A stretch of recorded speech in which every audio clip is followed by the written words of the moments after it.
तो जय हिंद दोस्तों, आपका अपने चैनल यस की हम स्टडी पर एक बार फिर स्वागत है। बहुत ही महत्वपूर्ण वीडियो के साथ आपके सामने हाजिर है मेरे प्यारे बच्चों। यहाँ पर देखिए कक्षा 12 रसायन विज्ञान की बात करेंगे, मोस्ट इंपॉर्टेंट क्वेश्चंस की बात करेंगे। ठीक है, 95% आपके यही क्वेश्चंस आने वाले हैं जो कि एग्जाम में एग्जैक्टली हम आपको यहाँ पर बताएंगे।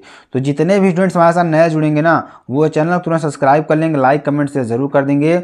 साथ ही साथ मेरे प्यारे बच्चों, आप सभी लोग बेल आइकन को दबा लीजिए ताकि जो वीडियो नोटिफिकेशन हो आपके स्क्रीन पर तुरंत ही पहुंच जाए। और साथ ही साथ मेरे पास बच्चों इसकी पीडीएफ को भी हम प्रोवाइड करेंगे। पीडीएफ आप भी मिल जाएगी। पीडीएफ कहाँ मिलेगी? पीडीएफ आपको मिलेगी यस की एम स्टडी। कहाँ पर? यस की एम स्टडी का जो ऑफिशियल क्या है, टेलीग्राम चैनल है, वहाँ पे आपको इसकी पीडीएफ मिल जाएगी। तो आप सभी लोग वहाँ पर जाकर के इसकी पीडीएफ को भी डाउनलोड कर लीजिएगा। ठीक है, जिससे कि आपको अच्छी तरीके से पढ़ाई हो जाएगी, तैयारी हो जाएगी। ठीक है, तो आप सभी को ये काम कर लेना है जो कि आपके लिए बहुत ही इंपॉर्टेंट है, बहुत ही महत्वपूर्ण है। ठीक है, तो इसमें हम आपको लघु उत्तरी और दीर्घ उत्तरी सभी टाइप के प्रश्नों को इसमें हम कवर करने वाले हैं। ठीक है, तो आप लोग बस हमारे साथ जुड़े रहेंगे तो आपको अच्छी तरीके से समझ में आ जाएगा। ठीक है, तो यहाँ पर देखिए बहुत ही इंपॉर्टेंट है, बहुत ही महत्वपूर्ण है। ठीक है, आपके लिए। तो चलिए क्वेश्चन को देखते हैं। क्वेश्चन आपके लिए क्या है? क्वेश्चन बहुत ही इंपॉर्टेंट है, बहुत ही महत्वपूर्ण है। ठीक है, क्वेश्चन क्या है कि प्रयोगशाला में, किसमें? प्रयोगशाला में फॉर्मेल्डिहाइड बनाने का वर्णन कीजिए। किसमें? प्रयोगशाला में फॉर्मेल्डिहाइड बनाने का वर्णन कीजिए। इसकी क्रिया किसके साथ? सांद्र NaOH घोल। किसके साथ? सांद्र NaOH घोल तथा अमोनिया। किसके साथ? अमोनिया के साथ होने वाली। किसके साथ? अमोनिया के साथ होने वाली। ठीक है, और ध्यान दीजिएगा मेरे प्यारे बच्चों, अमोनिया के साथ होने वाली क्रियाओं को समीकरण सहित क्या करना है? यहाँ पर अमोनिया के साथ होने वाली क्रियाओं को समीकरण सहित समझाइए। ठीक है, ये भी आपको बताना है जो कि आपके लिए बहुत ही इंपॉर्टेंट है, बहुत ही महत्वपूर्ण है। ठीक है ना, तो ध्यान दीजिएगा मेरे प्यारे बच्चों। उसके बाद देखिए इसी तरीके से और क्या पूछता है, फॉर्मेल्डिहाइड की HCN के साथ। किसके साथ? जो फॉर्मेल्डिहाइड है उसकी अभिक्रिया HCN के साथ। ठीक है, HCN के साथ रासायनिक अभिक्रिया समीकरण दीजिए, रासायनिक समीकरण लिखिए। ठीक है, ये आपके लिए हो जाएगा। तो बहुत इंपॉर्टेंट क्वेश्चन अगला देखिए इसी तरीके से क्या पूछता है कि फॉर्मेल्डिहाइड से यूरोट्रोपिन कैसे प्राप्त करें। किससे? फॉर्मेल्डिहाइड से आप यूरोट्रोपिन कैसे प्राप्त करेंगे, उसको भी आपको यहाँ पर बताना है। तो चलिए इस क्वेश्चन को अच्छी तरीके से सॉल्व करते हैं और आपको अच्छी तरीके से बताने का प्रयास करते हैं। ठीक है ना मेरे प्यारे बच्चों?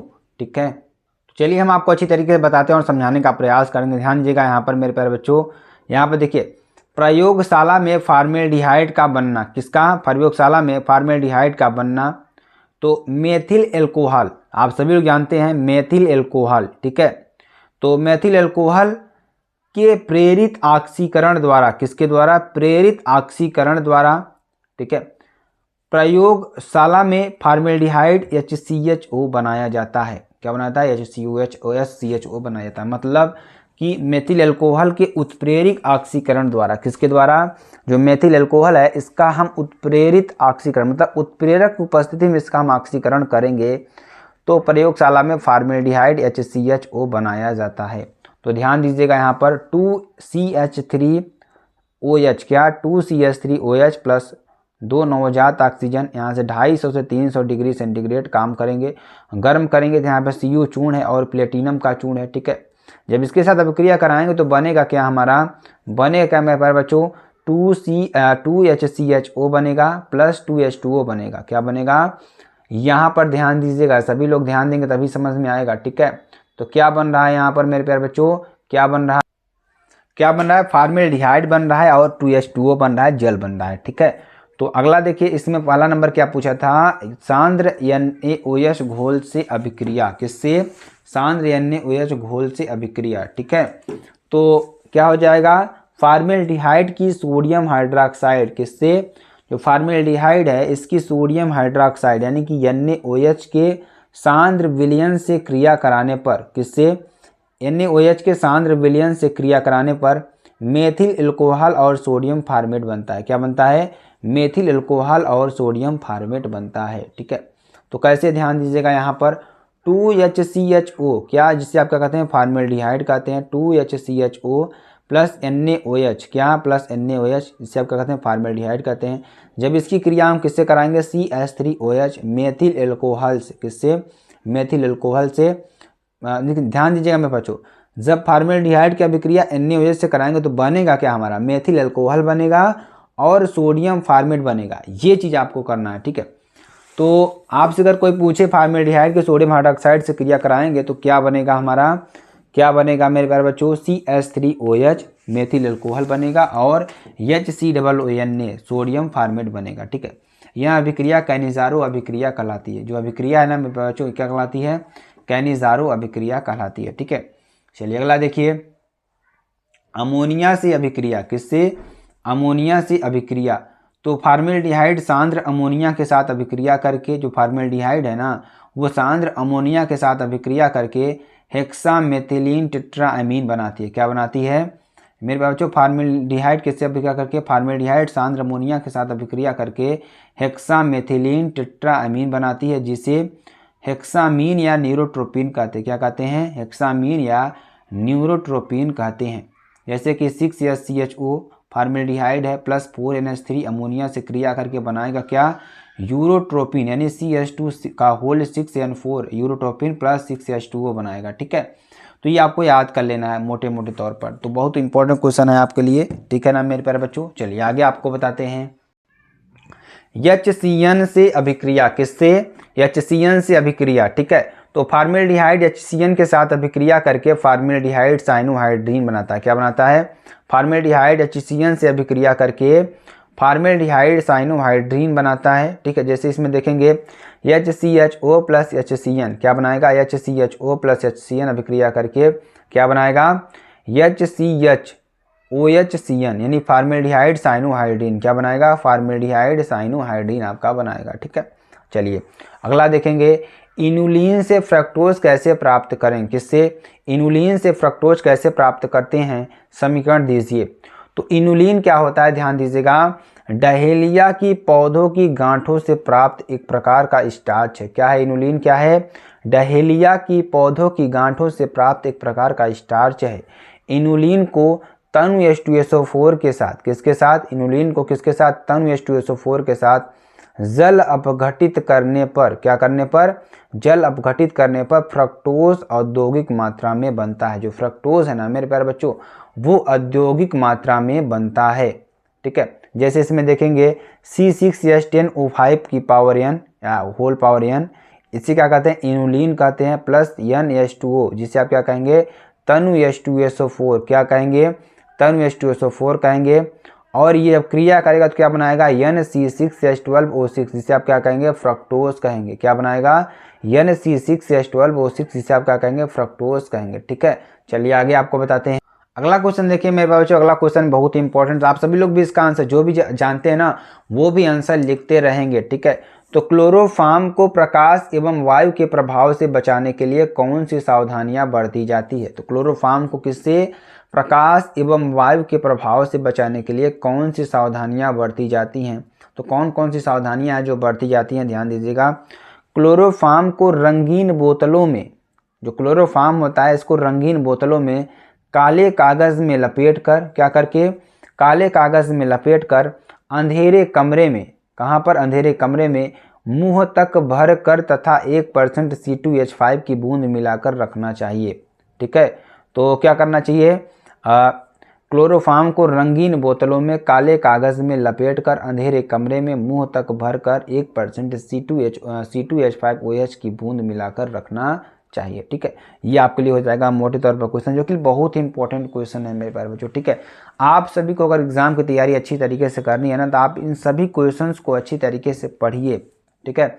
अच्छी तरीके से पढ़ेंगे तो आपको अच्छी तरीके से समझ में आएगा। अगला देखेंगे, मेथिल अल्कोहल की ग्रिग्नार्ड अभिकर्मक के साथ अभिक्रिया लिखिए तथा इसके प्रमुख उपयोग भी लिखिए। जो मेथिल अल्कोहल है इसकी अभिक्रिया ग्रिग्नार्ड अभिकर्मक के साथ अभिक्रिया लिखिए तथा इसके प्रमुख उपयोग भी लिखिए, ठीक है। तो क्या हो जाएगा, CH3OH प्लस CH3MgBr। जब ये अभिक्रिया करेगा किससे, OH और CH3 से बनाएगा क्या मेरे पास बच्चों, CH4 बनाएगा जिसे आप मेथेन कहते हैं, और CH3OMgBr, ठीक है, ये आपका बनेगा।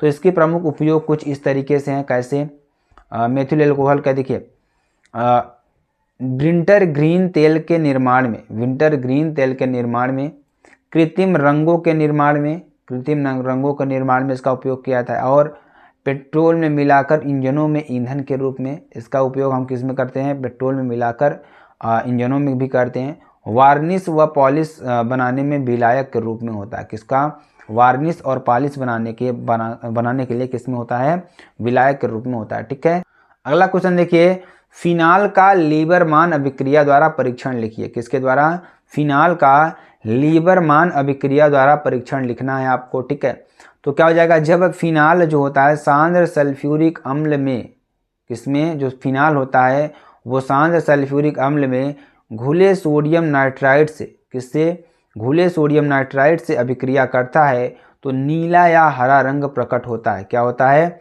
नीला या हरा रंग प्रकट होता है। ठीक है, क्रियाकारी मिश्रण को जल से तनु करने पर, क्या करने पर, क्रियाकारी मिश्रण को क्या करने पर, जल से तनु करने पर रंग लाल हो जाता है। क्या हो जाता है, रंग क्या हो जाता है, लाल हो जाता है। तथा आधिक्य में क्या हो जाता है, NaOH मिलाने पर रंग पुनः नीला हो जाता है। ठीक है, और इस अभिक्रिया को ही लीबरमान अभिक्रिया कहते हैं। या देखिए, सांद्र H2SO4 प्लस फिनाल जब ये अभिक्रिया करेगा बनाया क्या हमारा, NaO2 सूक्ष्म मात्रा में और जल का अधिक होगा लाल रंग में। ठीक है, तो यहाँ से अभी क्या होगा, NaOH अधिक होगा तो क्या बनेगा, ये नीला रंग में बन जाएगा। ठीक है, तो ये कुछ आपके मोस्ट इंपॉर्टेंट क्वेश्चन, चलिए आगे आपको बताते हैं। अगला क्वेश्चन देखिए, दूध में परिक्षिप्त प्रावस्था एवं परिक्षेपण माध्यम लिखिए। दूध में क्या लिखना है, परिक्षिप्त प्रावस्था एवं परिक्षेपण माध्यम लिखिए। ध्यान दीजिएगा, परिक्षिप्त प्रावस्था ठोस, परिक्षेपण माध्यम गैस। ठीक है, परिक्षिप्त प्रावस्था क्या होती है, ठोस होती है, और परिक्षेपण माध्यम क्या होता है, गैस होता है। ठीक है, यहाँ आप देखेंगे आर्सेनियम सल्फाइड का शुद्ध कोलाइडी विलयन किस प्रकार प्राप्त किया जाता है। किसका, आर्सेनियम सल्फाइड का जो शुद्ध कोलाइडी विलयन होता है वह किस प्रकार से प्राप्त किया जाता है। तो ध्यान दीजिएगा, यहाँ पर आर्सेनियम सल्फाइड का जो सॉल होता है, ठीक है, आर्सेनियम सल्फाइड का सॉल उभय अपघटन विधि से तैयार किया जाता है। किससे से, उभय अपघटन विधि से तैयार किया जाता है। और आर्सेनियस ऑक्साइड जो हमारा AH2O3 है, ऑक्साइड से ठंडे जलीय विलयन में, किसमें, ठंडे जलीय विलयन में धीरे धीरे H2S गैस अधिक में प्रवाहित करने से, क्या करने से, धीरे धीरे H2S गैस अधिक में प्रवाहित करने से आर्सेनियम सल्फाइड यानी कि AH2S3 का पीला सॉल प्राप्त होता है। ठीक है, ये आपके लिए हो जाएगा। तो ध्यान दीजिएगा, यहाँ पर AH2S3 जलीय है हमारा प्लस 3H2S, जब ये क्रिया करेगा आधिक्य में तो बनाएगा हमारा AH2S3 प्लस 3H2O, जिससे क्या कहते हैं, पीला सॉल कहते हैं। क्या कहते हैं, पीला सॉल कहते हैं। चलिए आगे आपको बताते हैं। अगला क्वेश्चन देखिए, उत्कृष्ट गैसों में ज़ीनान परमाणु से सबसे अधिक यौगिक ज्ञात है क्यों। ध्यान दीजिएगा, जो हमारी उत्कृष्ट गैसें होती है ना मेरे प्यारे बच्चों, वो ज़ीनान परमाणु से सबसे अधिक यौगिक ज्ञात है क्यों, ऐसा क्यों है। देखिए, ज़ीनान का आकार, जो ज़ीनान का आकार है ना तथा परमाणु भार अधिक तथा ज़ीनान का ऑक्सीजन की तुल्य आयनन विभव क्या होता है, अधिक होने कारण ज़ीनान के सबसे अधिक यौगिक ज्ञात है। ज़ीनान किसी कारण क्या है, सबसे अधिक यौगिक आपके ज्ञात मिलेंगे। ठीक है, अगला देखिए, अगला क्या है, रेडान की खोज किसने की, इसका किस रोग के उपचार में उपयोग किया जाता है। तो रेडान की खोज किसने की थी, इसका उपयोग इसका किस रोग के उपचार में उपयोग किया जाता है। देखिए, रेडान की खोज डॉर्न ने की थी। किसने, डॉर्न ने की थी। इसका प्रयोग कैंसर के उपचार में किया जाता है। किसके उपचार में, कैंसर के उपचार में इसका उपयोग किया जाता है। ठीक है, अगला देखेंगे, HF द्रव है। क्या है, HF क्या है, द्रव है, जबकि HCl क्या है, गैस है, क्यों। HF क्या है, द्रव है, जबकि HCl क्या है, गैस है, ऐसा क्यों होता है। ठीक है, तो HF के अणुओं का जो हाइड्रोजन बंधों द्वारा संगुणन हो जाने के कारण, किस कारण, HF के अणुओं का जो हाइड्रोजन बंधों द्वारा क्या हो जाने पर, संगुणन हो जाने पर कारण यह द्रव है। क्या है, द्रव है, जबकि HCl के अणुओं के मध्य, जो HCl है इसके अणुओं के मध्य हाइड्रोजन बंध नहीं बनते हैं, जो हाइड्रोजन बंध हैं नहीं बनते हैं, जिसके कारण यह गैस है। क्या है, यह गैस है। तो आई होप मेरे प्यारे बच्चों यहाँ प्रश्न अच्छी तरीके से आपको प्रश्न समझ में आ गया होगा। अगर आपको वीडियो पसंद आती है आप चैनल को लाइक, शेयर, कमेंट, सब्सक्राइब जरूर कर सकते हैं। फिर मिलते हैं नेक्स्ट वीडियो में नए टॉपिक के साथ, तब तक के लिए जय हिंद, जय भारत।